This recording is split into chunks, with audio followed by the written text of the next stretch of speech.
Yada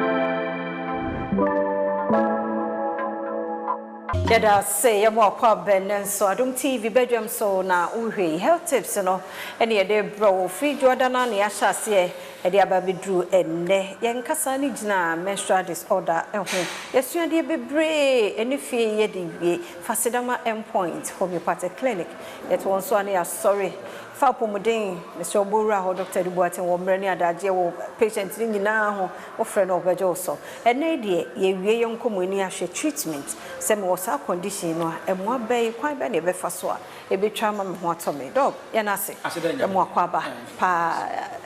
ne fio se e treatment and na ye be treatment of menstrual disorder now before be the treatment of menstrual disorder na obi wa na ye ne the first time utie e nti ye ka ni nyina ne se ye se menstrual disorder no e ye wahawa e ma e go through obi ha before the menses beba obi ha during the time the menses ne ba na ana obi wa kwa na after the menses ensu e wahawa kale de brema emotionally mentally e de brema no ana socially kula no hawa o go through no and then you become menstrual disorder the kind of menstrual disorders now me categorizing under 4 headings me say obi e become amenorrhea amenorrhea yo ba wonya ne menses obi wo ha bosome nsia bosome miensa emfie be mienu na oba no omu ni nsa wono so awonyem ekoba sa no ese wonya medical condition me fe ne say amenorrhea the obi e become menorrhagia the kind of menorrhagia no oba wonya ne menses ya moja etu no profusely clot ni namu na moja ni timi tu oba ne sa anaso obi wo mpokura no moja ne ba moja ni hoya kete scanty obi moja ne so ba ne de ne tuntun obi so de eso so ba irregularly bosome ba ko obi timi nya menses be se mienu ni nyina no eye medical condition eye menstrual disorders ni bia obi so ho a ye fe be dysmenorrhea so oba wo nya ne menses ya how yawo wo go through abdominal cramps na ya sitimi to tun fa na funu mamu fa na to ase eno nti oba bi wo a o ye ne menses na de ya jase o ntimi ko ba bia enti so o ye aba adwuma such a person no menses ni nti no bi ye yi obi adi eno no ye hawo eni obi e be kan say premenstrual syndrome you can say premenstrual syndrome no e ye before the menses no hawo ma bebiri go through eni bi ni ne say eni e kan say obi wa na fu ye kapu obu ha ne nsoanso agugugu no rashes gugu no obi ha bo nse ne yamutimitim obi timi nya running stool obi wo ha chese wo timi enya wo ha bebre ansa na menses ne beba obi moje enso timi gu no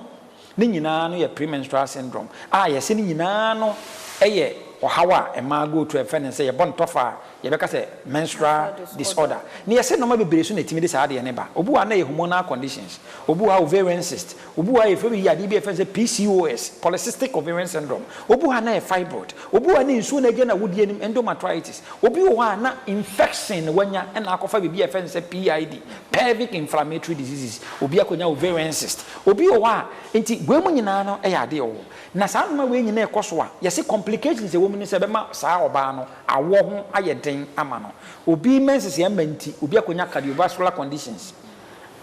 eye akomayade pressure na wonko ne ba obi bone ekura na asase se ye weak the jonku nyina asase se eye ne ya obi a wonya menstrual disorders no ade ba ko esa kofa brand ne se itimi the miscarriages eba obi timi konya ectopic pregnancy so ho nsu abegina wodi anim ene wonko ne ba awodi anim asase se sisi itimi kofa bibia ectopic pregnancy itimi kofa ebresa oba obi okwa nyinsia no so kwa makora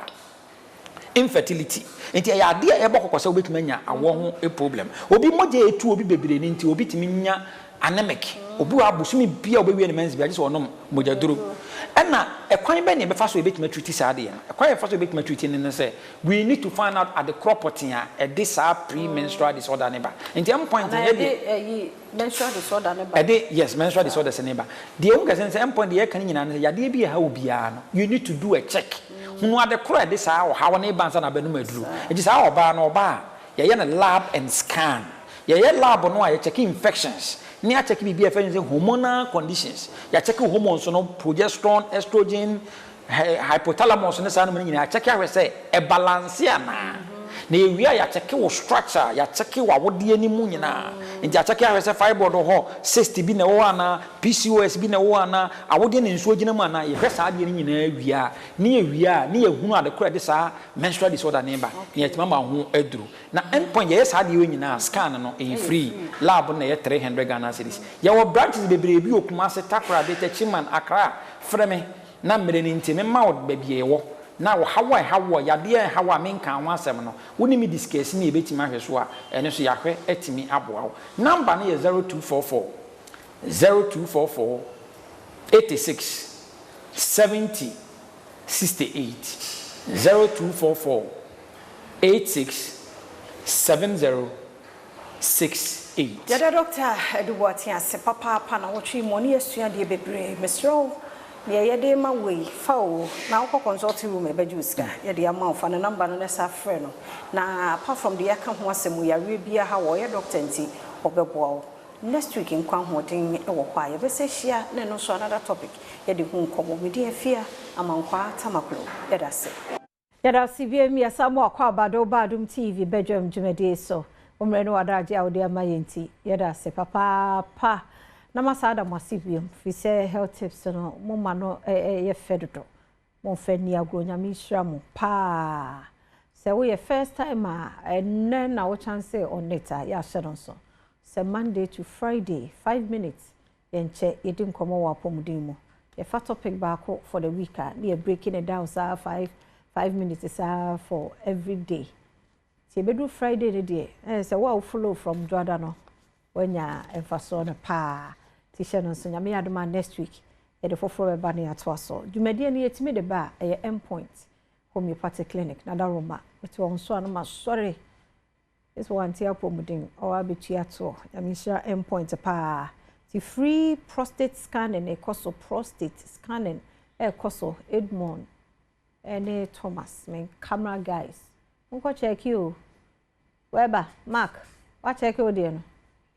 God doctor say mu use machine no a eboa prostate ni ntin omo nko check kra no wo mu use ofiafia ho no kwa adwa ho no kwa ama ho no kwa ya ho dabi yare ngo ha esere mo pa omo mani na ho e ma no so sa before te say nya ko amenya ne ababa wasi by now so ko check ya wodi mu se bibia ye kama ne nyame ya adoma